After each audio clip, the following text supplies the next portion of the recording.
Good afternoon, everyone. Welcome to Telecare's online conference.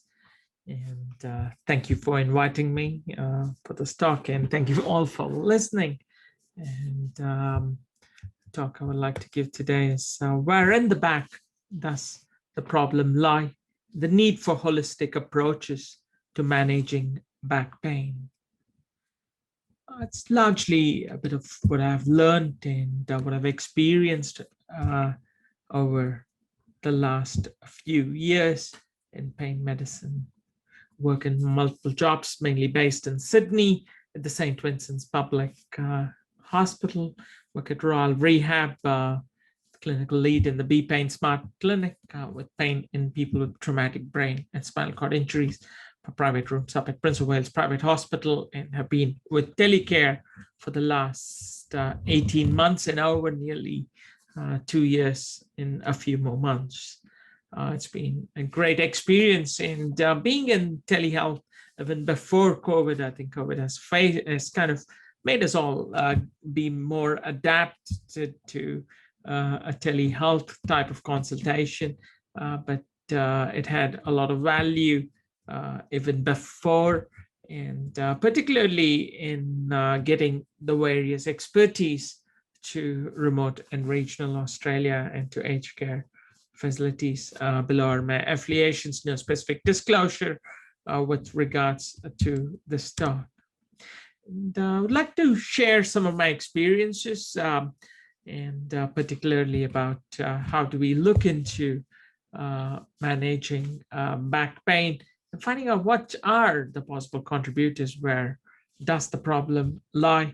We'll start off with the story. Once upon a time, and was just thinking about all the people I saw in the clinic this week who presented with back pain, and whose story should I say? Is it the 19-year-old female who's a student who's been presenting with back pain, which has been affecting her day-to-day function for the last few years? The 30-year-old plumber who's had a lot of morning stiffness and once again finding difficulty continuing to work, though he pushes through most of his activity and doesn't want to take be on any regular medications. Or the 41-year-old person who presents with widespread pain and is currently on a wheelchair and is struggling once again to participate in life activities.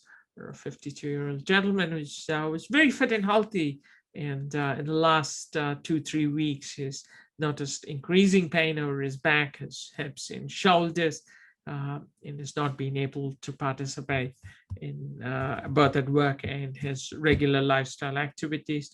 Or 84-year-old female who presented with ongoing back pain, and this is in the context of multiple falls. If I look back into some of the commonalities of all their presentation, everyone's story began with some had a particular event which triggered it, and some had no specific episode which led to the onset of these symptoms. Some waited, some took a pill, some took more than one to kind of manage their symptoms. Many treatments they undertook, whether that's massage, people had injections, some had surgeries, physiotherapy, a few brave ones even saw the psychologist. And once again, the question lies on most of them had some sort of imaging, and the question is who has more pain? Is it the person on the right where the MRI, the discs look perfect, or the person on the left where there are more changes, what we notice at the disc level, a bit of desiccation and mild protrusion, and looks like there are also some facet joint related changes. The answer is scans and diagnosis don't show pain, and pain intensity and interference is not proportional to structural changes. This is something very important to remember, and this is so often we see people who come and say, I have L4 pain or L3 pain, or I have a disc bulge here. And again, many times they are not necessarily relevant, or maybe in their pain presentation. And again, a great lot of correlation and clinical correlation is very important. And some are stuck in their pain, and some moved on to carry on with their life activities. And the big question is, where in the back does the problem lie? Is it anatomical? Is it a change in the facet joint? Is it a fracture? Is it a spondylolisthesis? What is causing their issues? Or is it pathological, like something like ankylosing spondylitis or a seronegative spondyloarthropathy? These are conditions to be aware of, which could be causing these symptoms. And again, inflammatory, rarely we do see infectious causes where they've had either a secondary metastasis of an infection or following a procedure. So again, being aware of that. And malignancy and metastatic disease, usually leading to an osteoporotic fracture, is also not an uncommon thing. When none of these can be found, people then attribute it to, is it all psychological? Is that where the problem lies? And again, the most important thing is for a vast majority of people, it never is in one domain. It's usually lies in multiple domains. What we do know is the way we look at pain has completely changed. Before the 1960s, pain was always attributed to a problem in the outside, whether it was the clouds, whether it was a curse. And that's how pain was looked at until Rene Descartes, whose picture kind of comes up quite often in many pain talks. That's when he drew this picture of a young boy where his foot is exposed to fire and a hollow tube takes that message to the brain to ring the bell. And this was even before the discovery of nerves. And this completely changed the way we started looking at pain, and a lot of the way modern medicine looks into. This works very well in the context of acute pain, where we try to search in for where is the cause of pain. And we also look into where could that fix be to help. We do have a lot of fixes which can look, our MRIs and scans look good, but does that fix pain remains the big question. And definitely when coming to chronic pain, this has not been helpful, whether that's chronic migraines, pelvic pains, lower back pain, abdominal pains. Many of these conditions where the pain states persist, and it's much beyond a single domain. And again, the biggest question is, how do we manage it? And is medications the only solution there? And for many, that has been, whether it's cultural or it has been an approach of managing their pain. It's also important to notice that many times beyond the particular episode, a lot of other factors play a role in the pain experience, whether that's negative childhood experiences, family dysfunctions, traumatic life events. It's not necessary that these are the causes of pain, but do play a great role into how they manage their distress, because pain does activate the distressing mechanism to make us more vigilant, to kind of deal with that threat we're facing. And when people are already hypervigilant or have problems with regulating emotions, then this leads to a more dysfunctional coping mechanisms. Development history, again, becomes important. The meaning, what they attribute to pain, becomes very important many times. We ourselves play a great role there, a careful choice of language, whether it's degenerative arthritis. Does that mean my spine is going to crumble? Does it mean that I shouldn't move? So once again, radiology reports itself sometimes cause a lot of pain. So kind of explaining to our patients in the careful choice of words. And I still remember an incident when I was a rheumatology registrar, and I told this young lady who was with me at that stage that you don't have rheumatoid arthritis, you have osteoarthritis, which is good. And she suddenly broke out crying. And it reminded her of her grandmother, who's very crippled with osteoarthritis. So once again, careful choice of words, or a very common terminology used by surgeons saying your joint is bone on bone. And again, the different ways our mind imagines of what could be going on does add to a great level of how they manage and cope. Many times it leads them to a state of fear where they're not willing to move the joint, and that itself leads to further problems. Emotions play a big role. We will have a bit of a chat a bit later about the definition of pain. But again, it's important to remember pain is just not a sensation, but many is an associated emotional experience too. Many emotions, particularly sadness, fear, and anger, run very closely with pain. Sometimes it maintains that pain state, whether that's anger or pain states, make those emotions more into the forefront when people are not able to do what they enjoy, or are not able to participate in their way to cope with their mental health.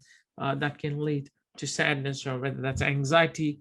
Also keeping an eye on personality vulnerabilities can also play an important role in a person's presentation, particularly when faced with pain. Cultural and societal influences play a big role. Different communities talk about pain differently. Some of them openly, some look at it in a positive way, some look at it more as a weakness. And again, different people manage pain differently. And again, different families these days manage it differently. So again, not to generalize it. Um, and I remember when I grew up, maybe if I said I was in pain, I got a slap and was asked to move on. Whereas in my wife's family, she was given a hug and a paracetamol. So again, it's important to acknowledge how different families react and express their pain experiences differently. And all of these leads to the complexity of pain. And again, there are a lot of physiological changes, not just along the neuronal pathway, but also the role of the glial cells. And these are inflammatory cells and supporting cells within the nervous system, which maintain an hyperactive or an activated pain system. And all of these together is what leads to the distress and the impact a person faces, which extends beyond the region where they experience pain. And again, becomes important to look at a much wider aspect into their management, whether that's looking into the person, not just from tissue damage, but looking at what's their protective behavior. Is that positive? Is that a negative way? Looking into their whole pain response, looking into the social responses on how they, what's the response of, was there a secondary gain? Is there enmeshment in the relationship? How do people, or is there neglect? So what are the social supports? All of these play an important role in the overall experience of a person's pain. And again, these play, all of these, when we come back into the mechanisms of pain, as we looked in earlier, where does it lie? Is it anatomical? Is it physiological, pathological, or psychological? I think one of the key things is when we look at it from a mechanism point of view, it's important to understand the pain pathways. At the body, at the level of the body, it's still an electrical and a chemical response where the nociceptors take these messages up into the dorsal ganglion and then through the spinal thalamic tracts into the brain. And again, a part of the pathways going to different parts of the brain. The three main pathways, the lateral pathway, the medial pathway, and the descending pathway. The lateral pathway helps in kind of characterizing where in the body do we experience that pain. Then medial pathway plays more into the affective or the emotional component, an evaluative component on what is happening, and the descending pathway plays a great role into what part is important. What message needs to be sent across the descending pathway is also an important part where a lot of the non-pharmacological strategies to manage pain work, whether that's breathing, yoga, exercises, Tai Chi, they all work on increasing the descending pathways, which help to modulate the pain messages. These can either amplify when dysfunctional or can help in quietening down and self-regulating the pain experience. So important when we are looking at treatments to address at all the pathways.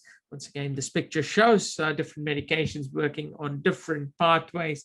And again, choosing them can be helpful. Certain conditions like fibromyalgia, osteoarthritis, there can be a dysfunction of this descending pathway, leading to an increased pain response. Central sensitization, very important. Again, a mechanistic thing, which is commonly noticed in multiple conditions, whether it's fibromyalgia, irritable bowel syndrome, low back pain, defined operationally as an amplification of the neural signaling within the central nervous system that elicits pain and hypersensitivity.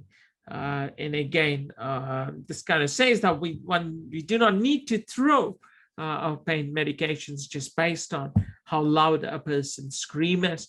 And that's some of the faults, particularly in applying the WHO model, where for mild pain, we use a certain set of analgesia to someone who's in higher pain. And this may work well in the context of cancer pain, but may not necessarily be the best model, particularly when coming to chronic pain, because there may be many reasons why a person is more distressed, and managing all of these still becomes an important part of the treatment.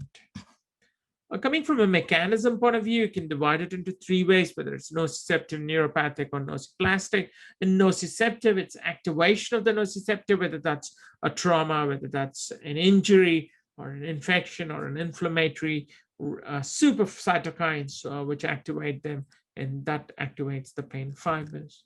And in neuropathic, again, there's a change of definition where there's a definite lesion of the peripheral or central nervous system. So that's what is neuropathic, common condition, whether it's diabetic neuropathy or a significant neuroforaminal compromise or spinal stenosis would put in more into more a neuropathic condition.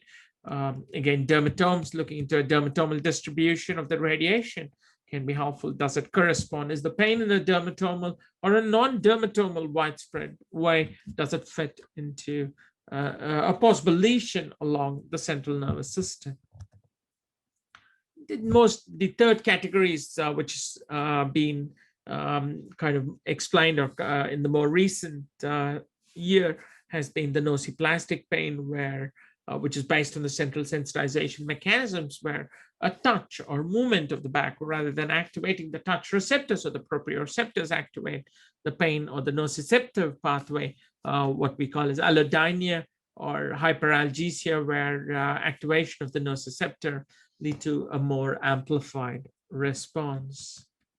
In coming back to all of the different people I saw, what is the treatment? And again, once again, kind of looking into what are the possible causes and what are ways moving forward. So when we look at a plan, looking into what are reversible causes, what are treatments which are more effective. So definitely addressing the medical treatments, looking into any red flags become important, but also at the same time, it's important to acknowledge the thoughts, the emotions they're experiencing, or which could be leading or amplifying their experience, looking into their lifestyles, looking into their coping mechanisms, looking into what fears, their pain cognitions, what's their understanding, what is it that their sensation is telling them, hearing to their story, all become important. And looking into movement and function is definitely an important functional goal.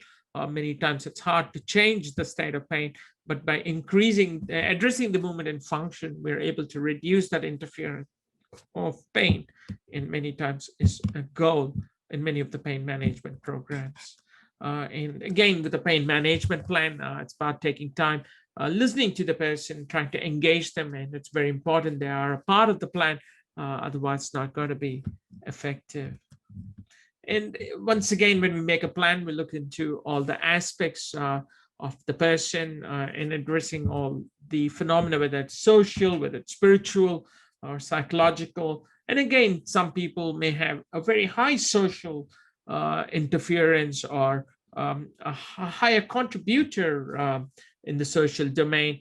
And so in that situation, being aware not to kind of see how we can improve their social support, what can be done to modify rather than changing their medications or doing a procedure.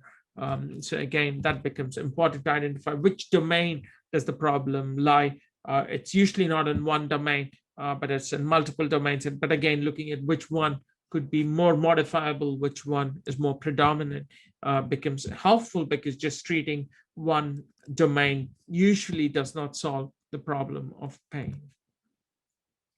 Coming back once again to the definition of pain, recently the International Association for the Study of Pain had changed the definition after 4 decades. The previous definition was pain was defined as an unpleasant sensory and emotional experience associated with actual or potential tissue damage, or described in terms of such damage. This was changed where one word, the word described, was changed to resembling. This is largely to include the group of people where they're not able to verbalize or describe the pain, whether that's in a state of aphasia, whether it's in dementia in infants and animals. The pain defined notes to play an important role. Pain is always a personal experience that influence to varying degrees by different factors, whether it's biological, psychological, or social. And another important thing to remember is pain and nociception are different phenomena. What we mean by that is what we see structurally, or just activation of a nociceptor does not lead to pain. Pain, in the end of the day, is a response of the brain into what is it? It's an evaluative phenomenon. It's a sensory response. And just based on the sensation, one cannot inference how much pain a person is going to experience. And again, it's a very unique, every individual has a very unique experience. And this is again, once again, modulated by that person's individual life experience into shaping what their concepts of pain are. Again, exploring those become a very important part of the pain management, and a person's report of the pain should be respected.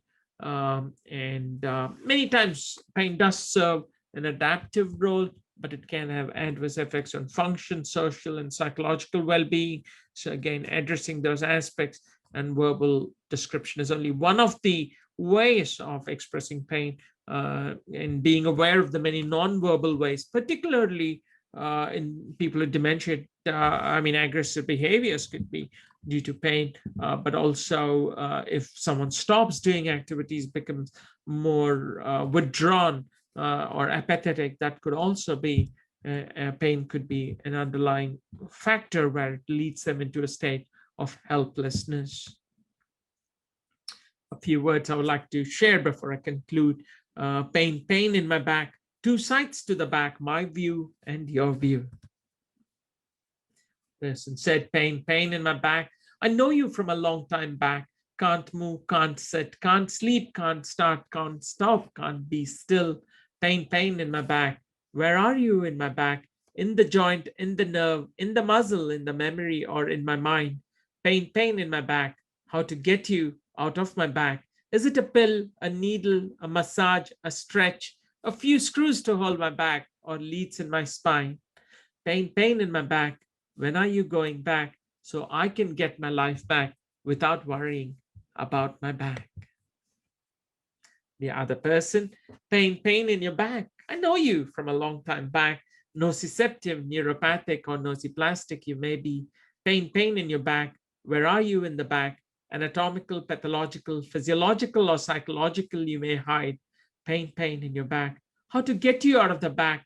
Pharmacological, physical, and psychological therapy, interventional, or surgery you may need. Pain in your back. When is it going back?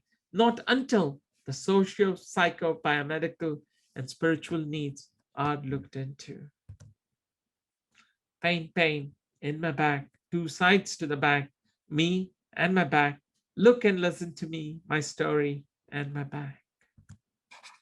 Thank you very much for listening. Unfortunately, I've not been able to be present live to take your questions. Very happy for you to email me. And if you have any questions, very happy to have an individual discussion if you have any questions. Thank you very much.